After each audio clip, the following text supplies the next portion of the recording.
we made it.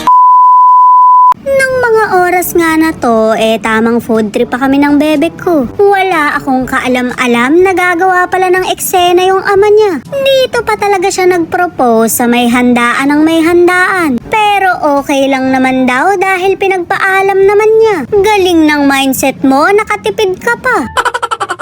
Ganado ang makikanta yung bebe ko ng happy birthday. Lakas mang uto, gusto lang kasing magsyaro ng lechon. Ring at nagpaalam siya na gusto niya raw mag-swimming. Pinagbigyan ko na lang mare dahil sabik sa tubig yan. Ewan ko ba dyan, kadalas naman sana naming bahain.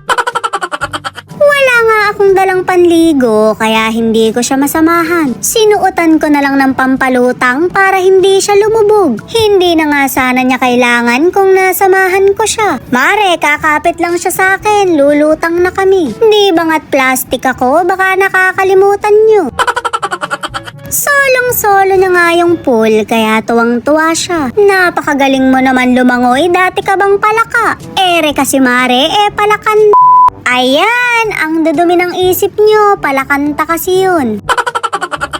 Puro nga daw ako kabondian, manong bantayan ko yung anak ko. Basag trip ka naman masyado, nagsasarap-sarapan ako dito. Pababayaan ko ba naman yan, alisto ako. Tayo pa bang mga nanay, may mata tayo sa likuran. Bukod pa doon, magaling din tayong investigador. Kahit anong tago pa ng mga jowa natin, mahuhuli din natin. Sa sobrang galing ko, pwede na ako sa soko. Shoot, mare, kabod akong inabutan ng bulaklak ng sugar daddy ko. May ibibigay nga daw siya sa akin na matagal ko nang hinihintay. Kilig na kilig pa ako, mantilang pala yung iaabot mo.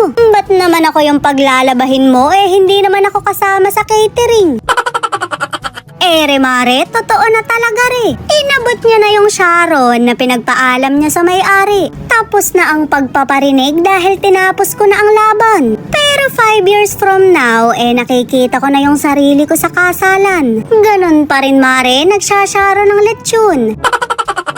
Ngayon nga lang ako naka-encounter ng handaan na walang inuman. Pwede naman palang umattend ng birthday nang hindi umiinom. Sabi ko na nga ba mare, nasa maling circle lang ako. Panay lasinggera kasi yung mga kaibigan ko, kaya malulusaw na lang talaga yung atay ko.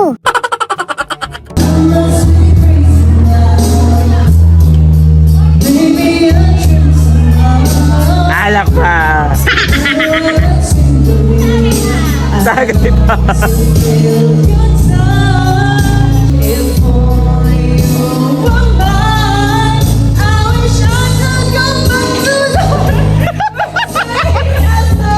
Ano ba, Indonesia?